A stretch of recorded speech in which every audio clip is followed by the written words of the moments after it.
The mind is destined to fail, isn't it? Think about it. I mean, a new mind-based conceptual term we've now invented and developed to keep you, the mind, on your good side. This term is called self-awareness. But the funny thing is that it has allocated certain mind-educated, I repeat, mind-educated people to teach you how to be self-aware. I mean, you're paying for it now. It's great. Someone can say to you, we're going to teach you how to be self-aware about yourself. I really want you to look at the title, self-aware, and feel it inside. You have to laugh. The mind's bravado. The mind is so brave. It invents things and then teaches itself to ignore its own stupidity. You have to laugh at your own stupidity. This is what life is about. The mind is destined to fail. Everything is going to happen perfectly without the mind. Everything is perfect without your mind. Ask a child. You see,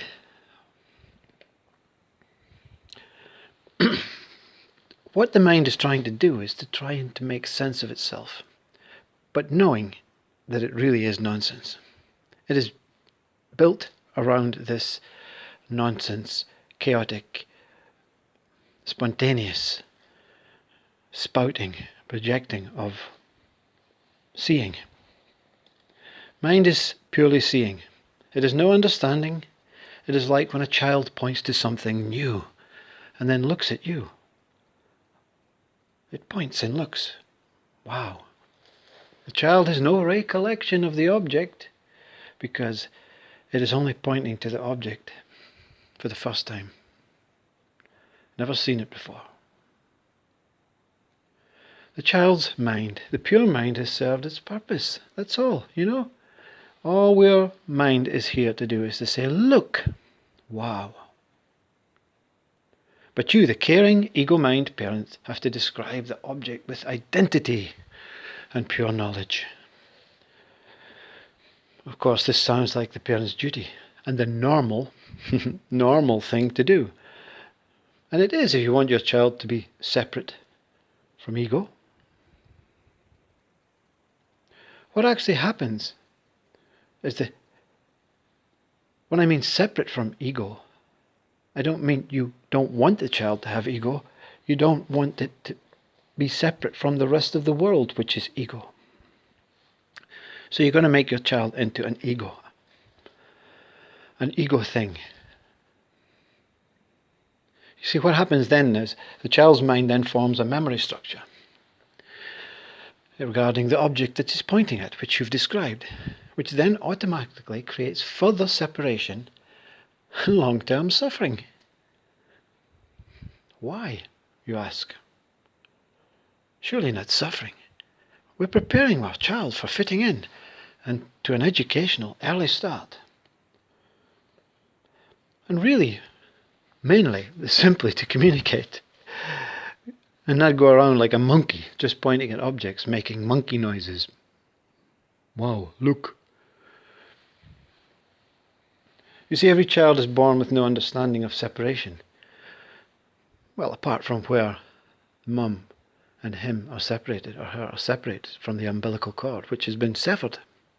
That's the only understanding of separation a child knows.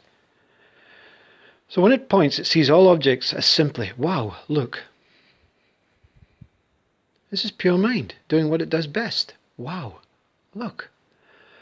The moment we give object a name creates this, wow, look, a clock. Or wow, look, a cow. We are telling them the name of the object because we have learned the name of the object.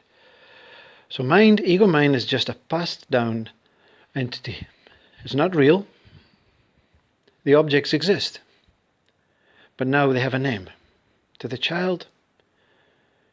Now what happens then is the pure mind has now taken a back seat, went to the back of the class and simply watches the child's response. It won't intervene, as it knows not how It knows nothing about intervening and understanding. It's saying, wow, look. Not, wow, look, a clock. The mind is now confused. So it goes to the back of the class. But do not fear, O parents. The pure mind will never leave the child's side. Because this pure mind is the child's soul, which is an aspect of God, of Source. So whenever the child, who may now think he knows everything, but really is just past information from peers who are passing on past and passing on past and passing on past, therefore the child knows nothing else other than what he has been told. The wow look has been taken and replaced by a story. Wow, look, a clock, it ticks. And the wow look goes, I see a clock. The time is 3 o'clock. It ticks. I see a cow. It's black and white. It moves. It's boring now. The child's bored.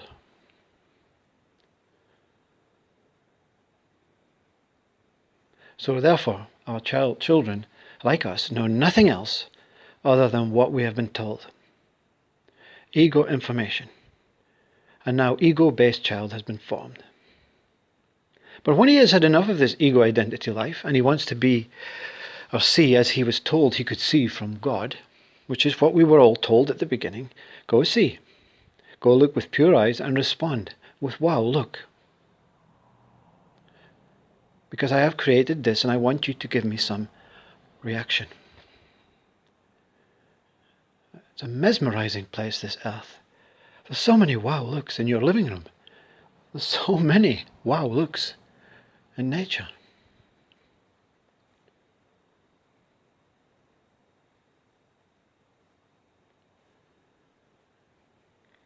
This child, who maybe now is an adult, has maybe had 7 or 8 lives, or maybe it's his first life, and he's had enough of this story, enough of this past. He wants to find truly why he was put here. He then forms a kind of thing that we have, another identity, another ego identity we call depression, anxiety, mental illness. Any name in whatever ego wants to make it. Then the pure mind soul is called back into the child, from the child who's now an adult,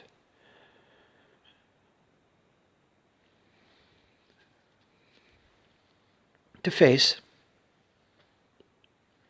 his biggest fear. To reject everything that his parents have told, his education has told, and everything they've ever been told. To get out of this circle of suffering. To stop turning up in a body and facing samsara, reincarnation, every single lifetime. Because all we're here to do is to look and see. And once we look and see with no judgment and just purely enjoy, we can live a life of bliss, and this God can be completely happy, and we can go home to our next level of whatever it is. We will all be there. Yeah, when you leave this body, where can you go? I mean, think about it. Where can you go? Where can you go? This is heaven. This is paradise. This adult now who has faced up to the ego has had a wake-up call, because the pure-minded, the soul at the back of the class, has been looking intensely and is completely concerned about this one. Completely concerned about, wow, he may take his own life. So I'm going to just do whatever I can to wake him up. So it sits sitting at the back of class, whistling, shouting, screaming, wake up, wake up, wake up. He's appearing as ego to wake you up. This is called awakening. Awakening to what has never been true. Most are looking for it, seeking, spiritual, religious people, all looking for the removal of something they know they are not, to find out who they really are. That's all awakening is, to drop the ego. And then when you awaken, you're clean, you're pure. Ego can return. Identity can return. But when a child says, wow, look, don't jump in. You won't jump in then. You'll say, yes, it's amazing. Wow. Because at some point, someone else may tell him that this is a clock. Definitely education.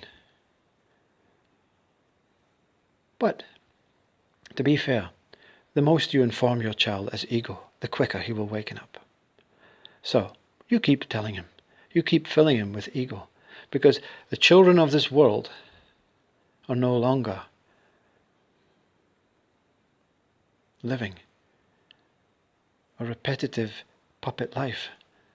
No more. Learn from these children. Learn from their suffering. Learn from what they're saying. Don't point them back into ego when they say, Mum, I'm suffering, I'm mentally depressed. Don't point them to a counsellor.